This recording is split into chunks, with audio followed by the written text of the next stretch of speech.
Wer ist She-Ra?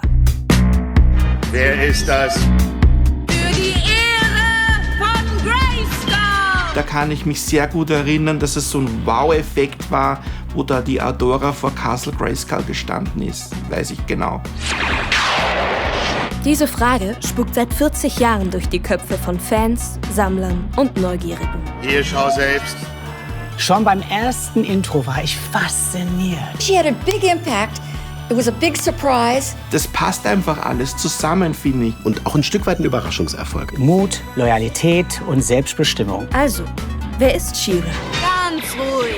Eine Prinzessin, eine Kämpferin, eine Ikone oder einfach nur die Zwillingsschwester von He-Man?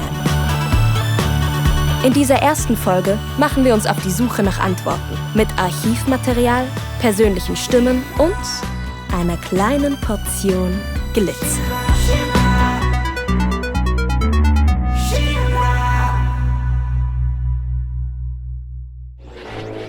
Ich bin Adora, Force Captain Adora. Und wie heißt du? Bevor es She-Ra gab, herrschte ein anderer über die Spielzeugregale der 80er. He-Man. Masters of the Universe, kurz MOTU, war 1982 Mattels Antwort auf die wachsende Konkurrenz im Actionfigurenmarkt. Mit überzeichneten Helden, fantastischen Kreaturen und dem ikonischen Schlachtruf Ich habe die Kraft! wurde He-Man schnell zum Phänomen. Eine Zeichentrickserie, Comics, Hörspiele und ein ganzes Universum an Figuren machten Masters of the Universe zur Marke einer Generation. Und zu einem der erfolgreichsten Spielzeug-Franchises der 80er Jahre. Und mitten in diesem muskelbepackten Kosmos, da fand auch She-Ra ihren Ursprung. Hier weiß wohl niemand, wie man eine Dame behandelt. Heldin, Prinzessin, Kriegerin, She-Ra. Seit 1985 ist sie mehr als nur eine Zeichentrickfigur. Wie recht du hast. Aber was war die ursprüngliche Idee hinter dieser Heldin? She-Ra war ein Spin-off von Masters of the Universe, Princess of Power. Und diese Nische hat She-Ra eigentlich nie verlassen. Im ursprünglichen Konzept, wie Mattel das hatte, war She-Ra selber auch in dem Sinne eine Püppchenfigur. More like Barbie, because it really is fantasy Barbie. Es gibt ja heute noch Motosammler, die She-Ra komplett ablehnen. Die würden sich nie eine She-Ra-Figur aufstellen oder sammeln. Und ich finde es einfach schön, dass es so eine Nische gibt in diesem breiten Spektrum, die trotzdem irgendwie was Exklusives noch hat. She-Ra sollte nicht Barbie in Rüstung sein, sondern ein eigenes Statement. Mit Power, mit Haltung, mit Herz.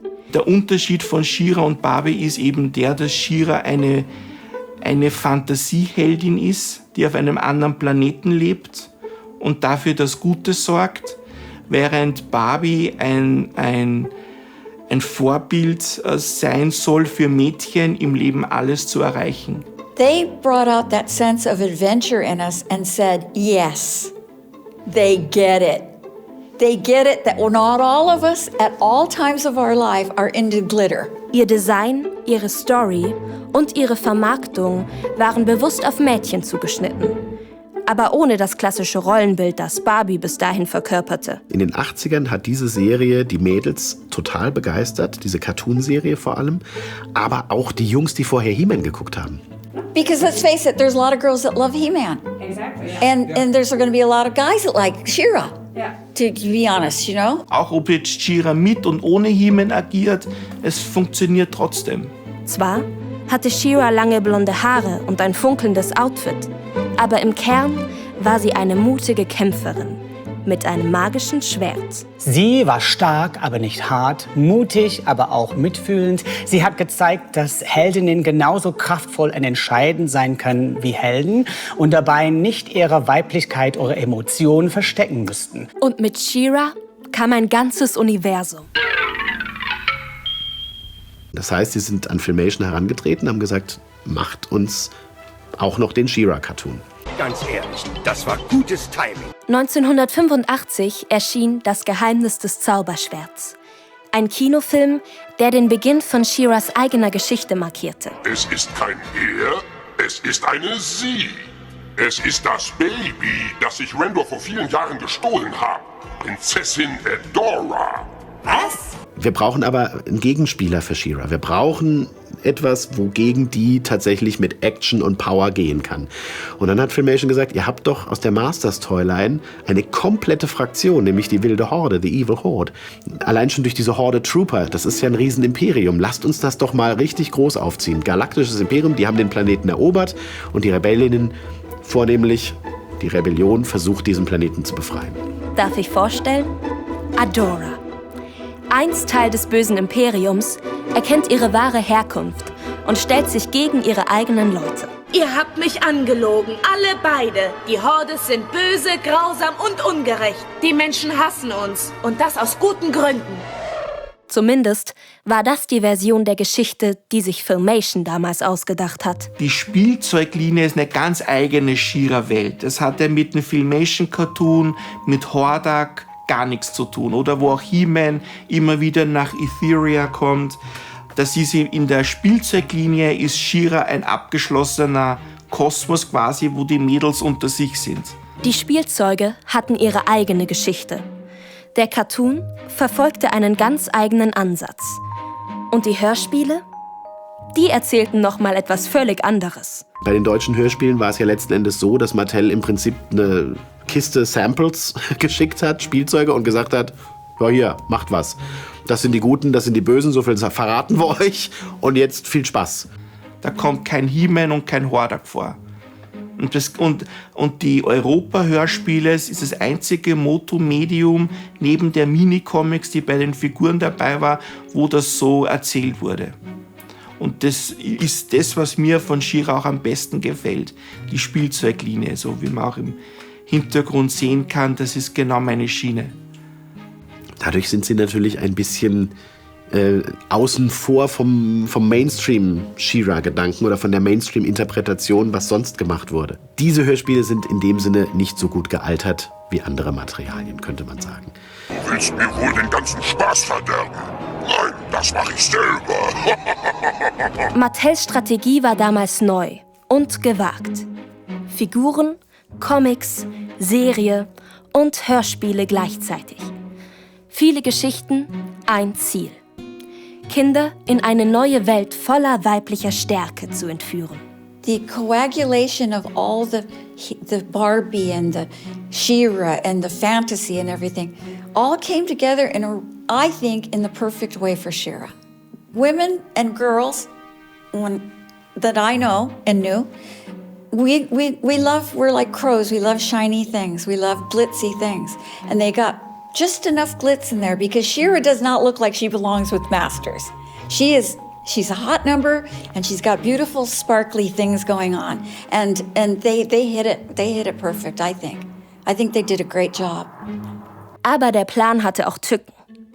Nicht alle Geschichten passten zusammen. Nicht alle Charaktere durften in allen Medien auftauchen. Und nicht alle Fans konnten der wachsenden Welt folgen. Also, wenn man sich ein bisschen mit Medien wirklich beschäftigt und mit dem Produkt an die Öffentlichkeit geht, sagt dir, glaube ich, jeder, du musst eine stringente Linie haben. Der Konsument darf nicht zu viel denken müssen. Der Konsument muss verstehen, was kommt, und das ist dann das Produkt. Man sieht das bei He-Man ganz deutlich. He-Man, Skeletor, Castle Grayskull, wer erobert die Burg? Das war in den Spielzeug so, das war im Comic so, das war im Cartoon so. Das war eine Linie und man konnte sich daran orientieren. Das wusste man, wie die Geschichte läuft. Bei She-Ra war da von Anfang an der Wurm drin, wenn man so will. Ja, man macht ja immer irgendjemanden mit einer Entscheidung in dem Sinne unglücklich oder nicht zufrieden. Und wie immer, diejenigen, die unzufrieden sind, sind meistens lauter, präsenter, hörbarer als diejenigen, die zufrieden sind, weil nur diejenigen, die restlos begeistert sind, das auch wieder kommunizieren. Das ist ja so die klassische Psychologie des Feedbacks und der Wahrnehmung. Man nimmt dann die negativen Stimmen entsprechend eher wahr und lauter wahr. Und auch massiver war im Sinne von, das sind ja sehr viele, auch wenn es vielleicht eine Minderheit ist.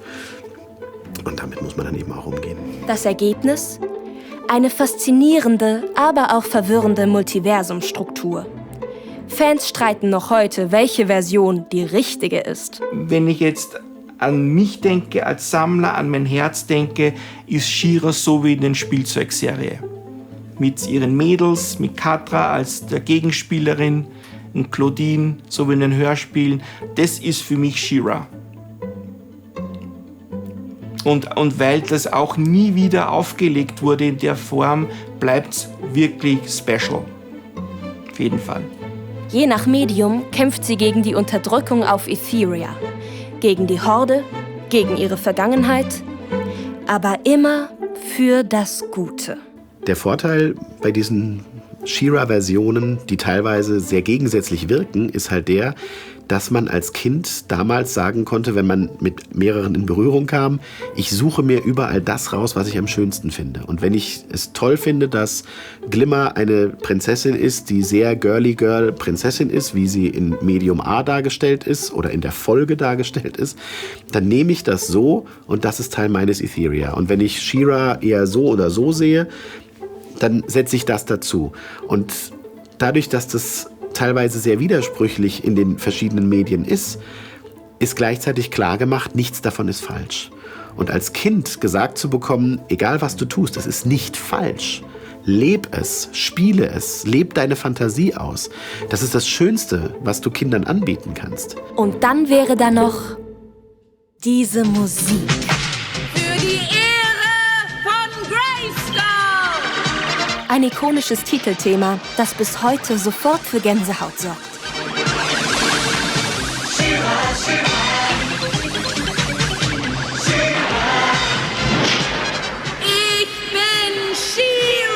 Für viele Fans ist diese Musik untrennbar mit dem Gefühl verbunden, dass man alles schaffen kann, wenn man nur an sich glaubt.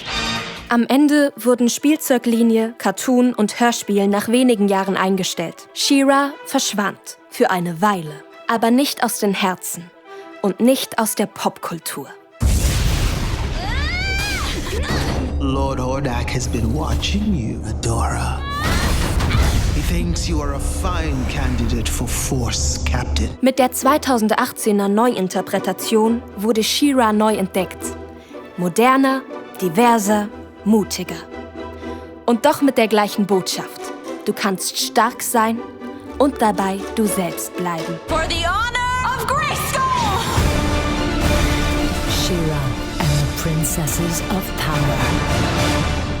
Genau, also 2018 hat DreamWorks Pictures den She-Ra-Cartoon neu aufgelegt. Mit diesem Cartoon versucht man natürlich jetzt auch in die neuere Zeit einzusteigen. Also jeder ist so, wie er ist, ganz was Besonderes und alle zusammen können sehr viel erreichen. What are you all doing here? We want to rebuild the Princess Alliance. You each have a skill that only you can do. The Horde almost destroyed my home. I want to help fight them. Plus, your friend over there can turn into a 8-foot-tall lady with a sword, and I want her on my side. She-Ra war eine Heldin zur richtigen Zeit und vielleicht sogar ihrer Zeit voraus. Sie entstand in einer Ära, in der starke Frauenfiguren endlich sichtbar wurden. Ellen Ripley, Sarah Connor und eben auch Adora. Also She-Ra war für mich wirklich etwas ganz Besonderes, weil sie als weibliche Heldin in einer damals stark männlich geprägten Heldenwelt etwas völlig Neues verkörperte. Sie war stark, aber nicht hart, mutig, aber auch mitfühlend. Sie hat gezeigt, dass Heldinnen genauso kraftvoll und entscheidend sein können wie Helden und dabei nicht ihre Weiblichkeit oder Emotionen verstecken müssten. Natürlich, ich glaube schon, dass She-Ra auch für Mädchen in den 80ern eine Heldin gewesen ist, die auch den Mädchen damals suggeriert hat, dass sie einiges erreichen können und dass Mädchen auch Helden sein können. Also nicht nur die Jungs, sondern dass man auch als Frau Heldin sein kann. Auf jeden Fall. Das glaube ich schon. Vielleicht, wenn jetzt der He-Man-Realfilm kommt, haben wir ja das Glück, dass er erfolgreich genug ist, dass er auch wieder den Folgeauftrag generiert. Lasst uns doch auch was mit She-Ra machen. Wir brauchen solche Vorbildfiguren nach wie vor ganz, ganz dringend für junge Menschen, sowohl männlichen als auch weiblichen, als auch noch nicht entschiedenen Geschlechts. Also es muss an dieser Stelle noch viel Arbeit geleistet werden und She-Ra wäre ein ganz hervorragendes Arbeitstier, um das zu tun. Eines hatten all diese Geschichten gemeinsam. Es ging immer um eine Heldin, Aber was genau machte sie zur Heldin? War es die Magie? Das Schwert? Ihre Stärke? Oder war es der Moment, in dem sie begann, selbst zu entscheiden? But the interesting question is, if she was like the first female empowered toyetic character, then who was after that? I think she had a big impact. It was a big surprise, but I think girls bought her because she was pretty, not because she was powerful. Also sie ist tatsächlich die Protagonistin. Ich würde mich mal so ein bisschen aus dem Fenster lehnen zu sagen, sonst war da nur Wonder Woman so ungefähr in diesem Segment wirklich unterwegs. Ich glaube, die eine Wahrheit gibt es nicht. Ich glaube, es gibt viele Wahrheiten, die nebeneinander wahr sind, aber trotzdem glaube ich, dass She-Ra hatte ihren Moment in den 80ern. Es war ein kurzer Moment, aber eindrucksvoller Moment. Und ich glaube, sie hat die Nische nie verlassen. Hat She-Ra tatsächlich etwas verändert? Hat sie dazu beigetragen, wie wir über Mut und über Macht sprechen? Und wenn ja, was bietet die Zukunft?